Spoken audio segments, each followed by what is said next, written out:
Ready or not, summer is coming, and Wayfair's Memorial Day clearance is on now. Right now through May 25th, get up to 70% off everything home at Wayfair. Plus, score amazing doorbuster deals all sale long and surprise flash deals on Memorial Day. We're talking thousands of products at every style and budget. Now is the time to save big on must-haves for your patio, backyard, and beyond. These savings won't last, so don't wait. Shop Wayfair's Memorial Day clearance now through May 25th. Wayfair, every style, every home.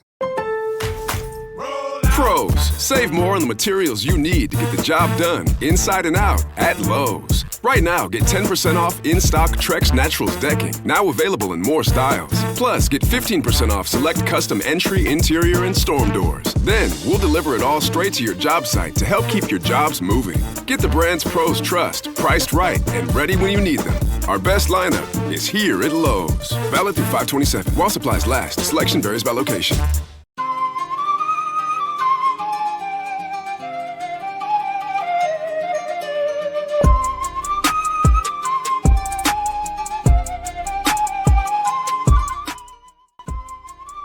Hey guys, welcome to You the Boss Podcast, episode 73. And today we're going to be talking about self-discipline being the real power. Before we get started, I wanted to say happy 5-year anniversary, You the Boss listeners. I made the choice 5 years ago to start this podcast.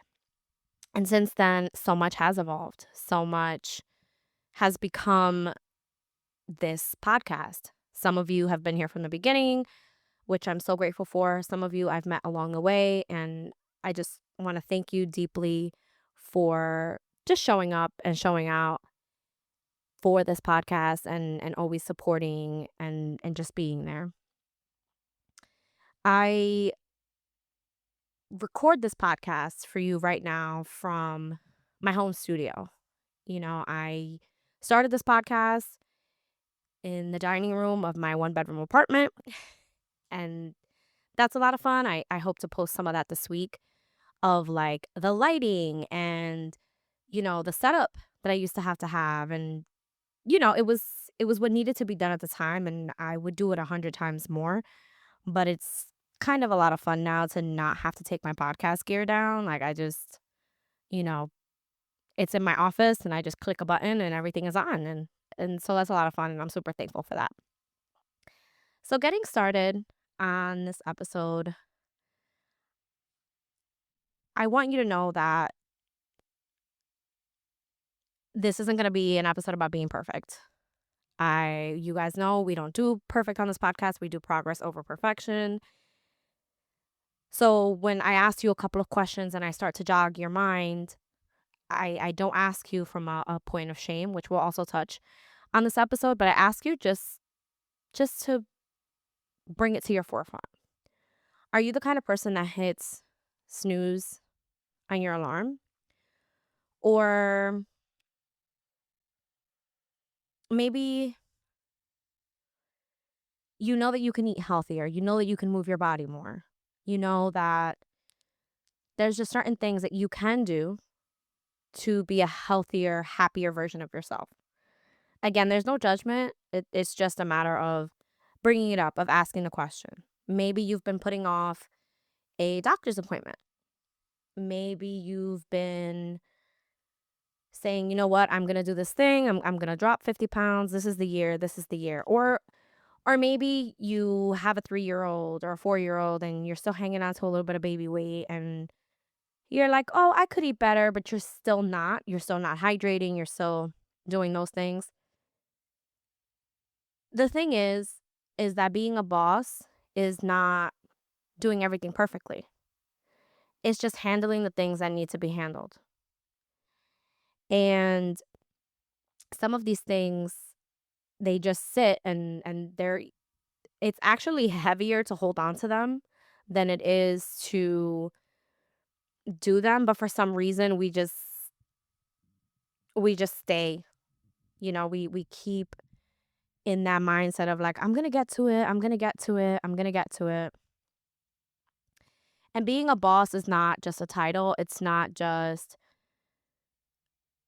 the thing that you're called. It's a mindset. It's how you show up in your life. It's part of your character. People who change their lives, it isn't because they're more confident. It's not because they're better than you. It's just simply because they're more consistent, because they have more discipline. Self-discipline isn't Self-discipline is choosing to do what you need to do regardless of being comfortable, regardless of it being uncomfortable. Even when the motivation has come and gone of doing something, of something started, or it lose the shine, you still do it. You still get it done. Because again, progress is better than perfection. I want to talk about the readiness trap. The trap that almost every single person I know that is successful at what they do, they can talk about the time that it took them because they waited to be ready. I'm probably talking to you listening to this podcast right now. You have this great idea, you have these great concepts, you have these great topics for your podcast, but you want to do more research. I want to look into that more before I get started. I don't know how to lift weights. I've never lifted weights before, so I just want to do the research. I want to do it right. Oh, I want to be able to know what I'm doing. And while in a concept of lifting weights, that's valid because you don't want to hurt yourself. You don't want to pull a muscle. You don't want to, regress in your progress. That's a trap. It's a trap to say, I'll start on Monday. It's a trap to say, well, I'm one of those people that goes with the flow. Because fact of the matter is, on an everyday basis, sure, living your day to day in a flow is great, but at some capacity, you have to show up with self-discipline. For me, the biggest one is I don't want to half-ass anything. That's a part of the readiness trap. I don't want to half-ass anything. I don't want to start something and then not do it right. And the reason that appears, the readiness trap, is because our brains are geared to protect us. Because our brains are geared to protect us, when we go to try something new and it's unfamiliar, our brain can't decipher that, like, we're not in survival mode. We're not in the middle of the woods running from an animal. It's just that it's unfamiliar. And just because it's unfamiliar doesn't mean it's bad. Again, our brains want to keep us comfortable and wants to keep us safe. But the truth of the matter is, whichever way we say it, being ready is a myth. And the only way that you're going to become confident, the only way that you're going to get something done with your self-discipline is actually just doing it. Because when you get to that other side of doing it, you come to realize that, like, oh, I should have been done this. I should have done this already. We're not ready to start posting the different things online, or maybe you want to do the right thing before you get a studio for your photography. You're an established photographer and you kind of want to do a studio because you kind of want to do things in town, but you're not sure and you got to do more research. And, like, look, don't misunderstand me. Whether the logic is there or not, at the end of the day, the readiness trap is still a trap. You miss 110% of the shots that you don't take being behind the mindset of the readiness trap. But let's also take this a step further and say, let's remove the shame of inconsistency. I say this to myself whenever I make a mistake. I'm the first person to be like, I should know better. I should know better. But it's like, I'm still a human being. I'm still having this experience in life that, yes, I made a mistake. So what? I say it a lot to my son. Like, if I drop something or I hit something or etc., I'm so quick to say to this 20-month-old, it's okay. Mommy made a mistake. What if we treated ourselves in the same way that we treat a toddler? Like, okay, I made a mistake. All right, I didn't do what I said I was going to do today. Just let it be what it is. Relying on motivation to get things done is unreliable, because you know what? You don't wake up every single day feeling 100% to go to work if you have a conventional job, or feeling 110% ready to be locked into your small business. Though entrepreneurs, I do have to say, they're a different breed because you have to, like, show up in a different way and then add in a couple of employees and a couple of people's lives, and, like, all of a sudden we're, like, turned down for real. But motivation the best way that I can describe motivation is like waiting for the sun to be shining and for it to be 75 degrees on the East Coast. You guys know more than anyone, if you live on the East Coast, that it being sunny and only 75 degrees on the East Coast is like a handful of times a year. It's either really cold or in the 80s, and it might not be sunny. It might be cloudy on a day. But it's like depending on that handful of days of the year to let your motivation work for you. Discipline is not like that. Discipline is about keeping the promises that you made to your yesterday self. It's not beating yourself up when something didn't get done or it didn't get done under the timeline that you quote unquote made for yourself. It's self-respect. It's respecting and believing in yourself long after that motivation is gone, long after it's shiny, long after you said you would. You don't need a better mindset. You just need to negotiate with yourself less. Self-discipline looks different for everybody. Having discipline is about being able to do something. It's not about extreme. It's walking to get your steps even though you're tired. It's saying no without explanation. It's doing what you said you were going to do, even if it's not perfect, even if it's not exactly as you quote unquote imagined it. And lastly, again, discipline is choosing progress over perfection. I read a lot of people who I personally know listen to this podcast and they'll post online like, I didn't want to be here, but I came and got this workout done. It wasn't my best workout, but I got it done. That's discipline. Self-discipline is not always pretty. It's not always glamorous. It's not always real worthy.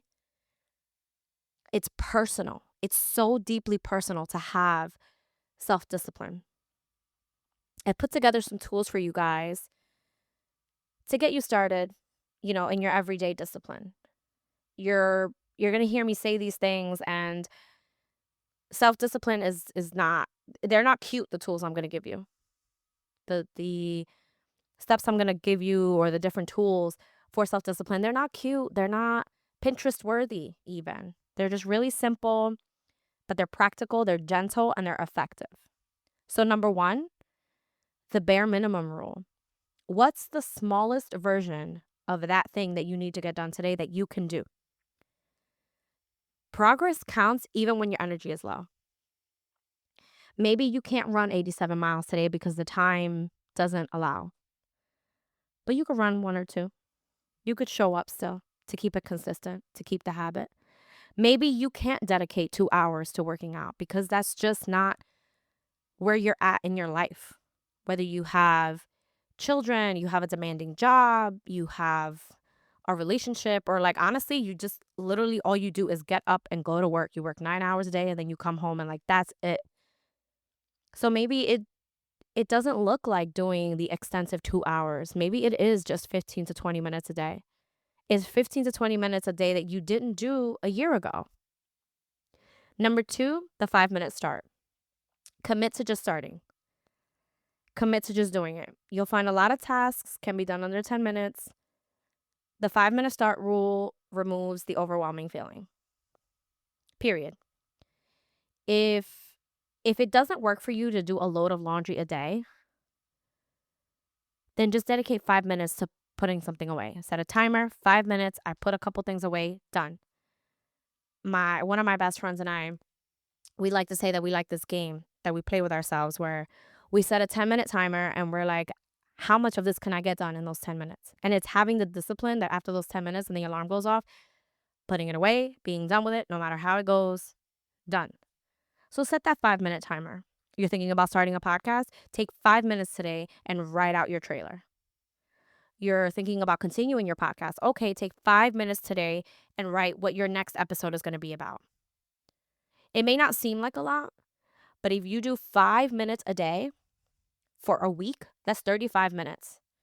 35 minutes of time that you already know you have, and you can do so much in those 35 minutes. Number 3, 1 promise a day.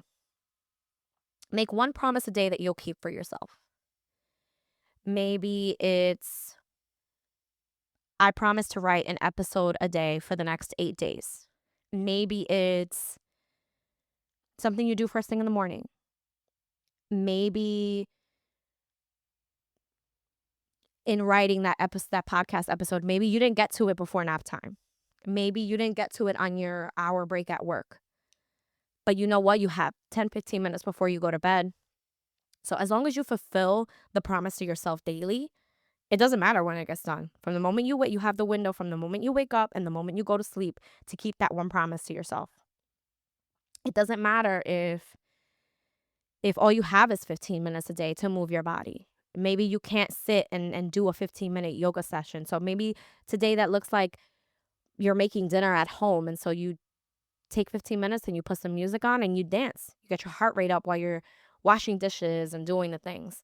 Maybe it's 15 minutes in the shower of having the brainstorm and speaking to your phone, telling your phone, hey, make this note for me.